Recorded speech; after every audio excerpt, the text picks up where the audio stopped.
As cruzadas, de forma bem resumida, foram grandes expedições militares e religiosas que ocorreram entre os séculos XI e XIII, bem no final do período medieval, estimuladas pela Igreja Católica com o objetivo de reconquistar a Terra Santa, que estava sob o domínio islâmico. O termo cruzada se refere à cruz que os cavaleiros usavam em suas roupas quando estavam em marcha da Europa até o Oriente. Foram convocadas em 1095 pelo Papa Urbano II em nome de um projeto de união da cristandade contra os infiéis, detentores dos lugares santos, e em ofensiva contra os povos cristãos do Oriente.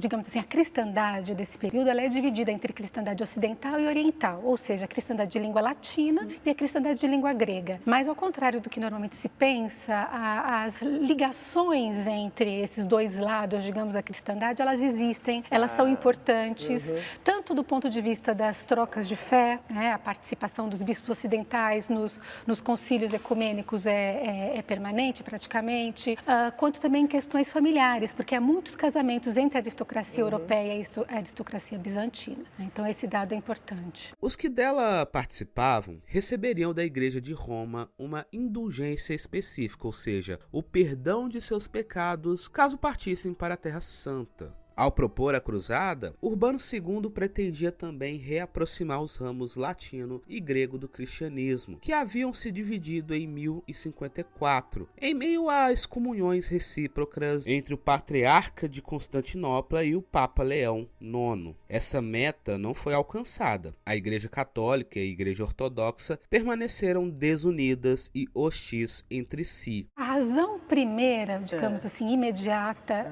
foi um apelo que o imperador bizantino fez aos ocidentais para socorrerem Bizâncio de uma nova investida islâmica, aí já num período de grande fragmentação do território islâmico e que ameaçava mais seriamente a capital do Império Bizantino, Constantinopla. Você tem ali no mapa aquele trecho onde o roxo e o verde se juntam? Aqui, exatamente aí, onde está escrito Sultanato de Han. Esse sultanato estava ameaçando de muito próximo Constantinopla. Está bem do lado direito, né? Isso, está bem próximo a Constantinopla, você pode ver aí. E é esse avanço que acontece entre 1050 e 1000, que são os seljúcidas, famosos seljúcidas, entre 1050 e 1090, que leva o reclame do imperador bizantino. Os ocidentais não respondem de imediato, mas em 1095, aí entram as razões do Ocidente. Em 1095, o Papa Urbano II, que está passando por uma série de dificuldades em Roma, por isso que ele está fora de Roma, pregando em Clermont, no sul da França, ele faz um apelo emocionado, né? Existem narrativas da época que dizem que as pessoas choram e ficam muito inflamadas pela pregação, onde o Papa prega precisamente a reconquista de Jerusalém, dos lugares santos. Então, os projetos, né, o pedido do imperador não corresponde exatamente àquilo que o Papa está pedindo.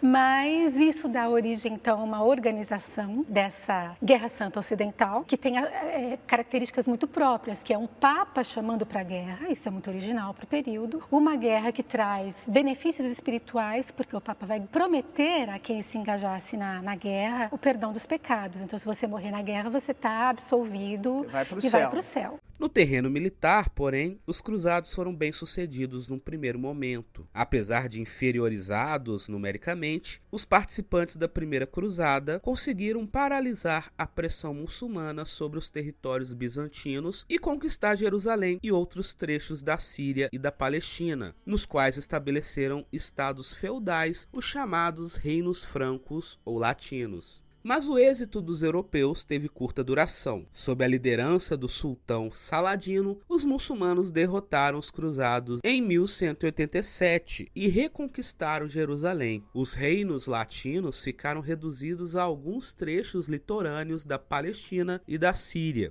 A igreja e a nobreza reagiram e em 1189 organizaram a Terceira Cruzada, liderada pelo imperador Frederico I do Sacro Império Romano Germânico e pelos reis Filipe Augusto da França e Ricardo da Inglaterra, conhecido como Ricardo Coração de Leão. Guerreiro famoso, Ricardo obteve algumas vitórias, mas não conseguiu recuperar as posições perdidas e terminou por estabelecer, em 1192, uma trégua com Saladino. Então, a minha preocupação é com as estratégias, como as estratégias de guerra na Idade Média são acompanhadas por estratégias de pacificação também. E as cruzadas são muito interessantes nesse aspecto, porque nós observamos uma série de cercos de cidades, onde fica muito evidente que o objetivo do cerco não é entrar, matar e realizar o butim, mas é fazer a pressão para obter a vantagem nesse teatro da pressão, a quantidade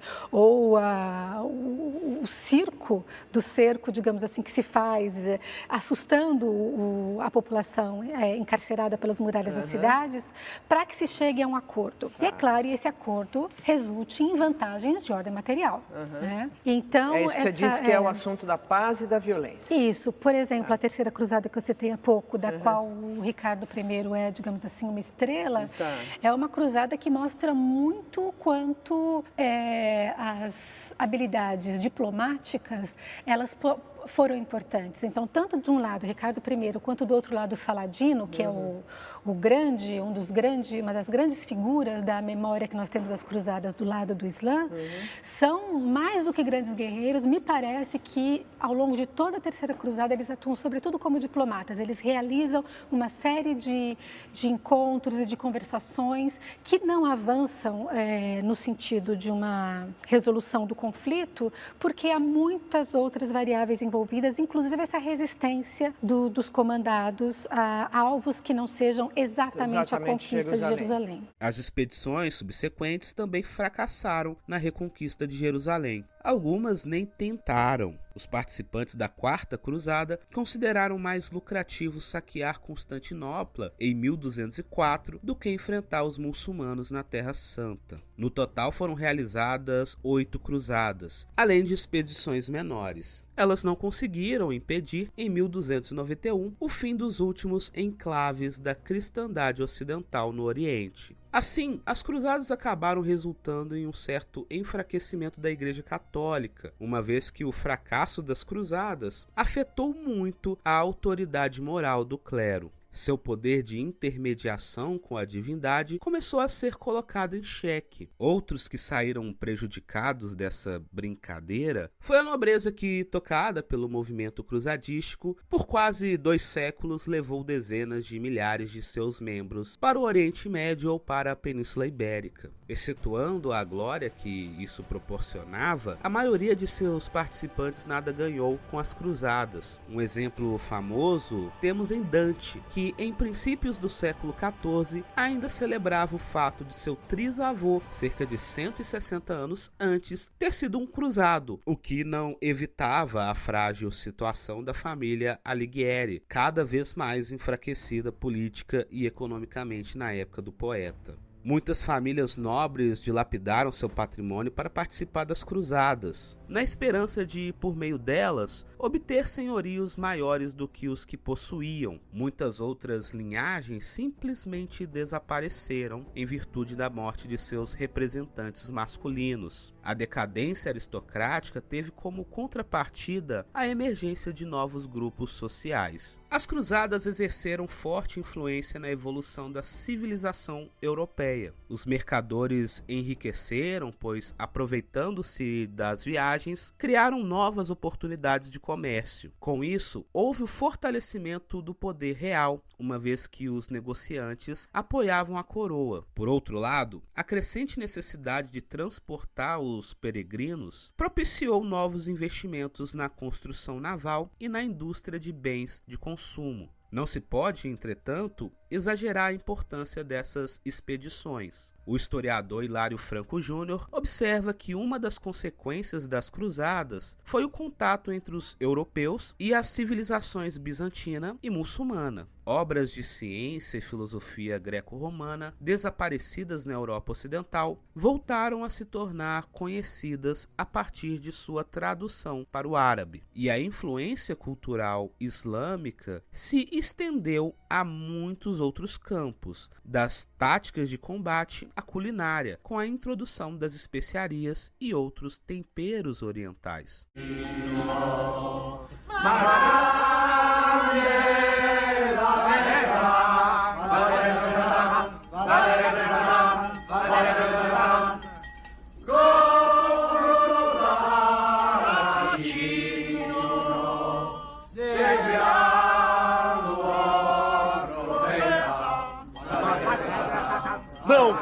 Parem, cristãos! Se não querem sofrer do mesmo mal que nós. Como podem ver, fomos atingidos pela peste. A peste! A peste! A peste!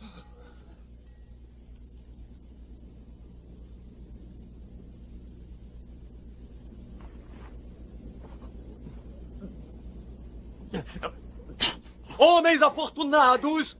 Lhes trago a salvação! Unam-se a nós e suas vidas serão salvas! Sigam-me e o terrível mal não os atingirá! Peguem suas armas e venham comigo à Terra Santa para libertar o Santo Sepulcro! Eu lhes prometo corpo e alma salvos! Será puro quem purificar o impuro! De todo mal irá sarar quem à Terra Santa comigo for! Vamos lá, soldados de fé! Formem comigo um pelotão feliz! Todos para o Santo, Santíssimo Sepulcro! Deus vult! Deus assim quer!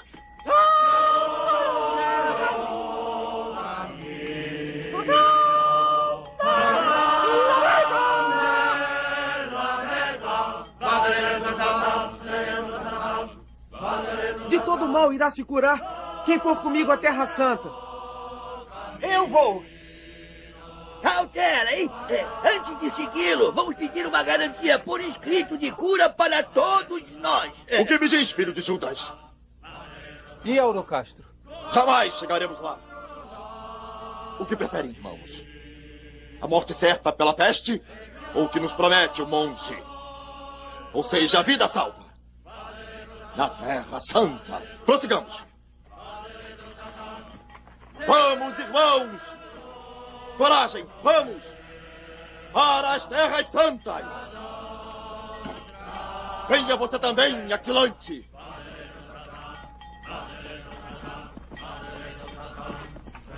Por que você está aqui? Tenho gota e areia nos rins. O bom monge Zenônio me garantiu saúde. Após vamos a Taranto, onde há exércitos e muitos navios. E depois vamos a Jerusalém lutar contra os africanos com as mãos. Isso mesmo! Lutaremos ombro a ombro contra os negros na Terra Santa. E você, meu amigo, hein? O que você tem? Me diga, em que batalha você teve seu braço mutilado? Em Batilonta? Ou em Sutre contra os suecos? Na casa dele. Me encontrou abraçado com a esposa dele, só por isso me cortou o braço. Depois do incidente, arrependidos e amigos, abandonamos a safada e partimos os dois com o monge Zenone para as Terras Santas. Eu entendo. Agora carrego essa grande pedra para uma punição maior. Muito bem, vamos lutar todos para as Terras Santas. E você, meu bom homem, por que está conosco? Ele é leproso. Então, se você gostou desse vídeo, não deixe de curtir e compartilhar em suas redes sociais, assim você estará ajudando o nosso projeto a crescer e a alcançar cada vez mais pessoas. Fique ligado em nossas redes sociais para saber das novidades da nossa equipe e qualquer dúvida sobre o conteúdo, sugestão ou complemento, fique à vontade para comentar aqui embaixo. Muito obrigado pela atenção, bons estudos e até o próximo vídeo.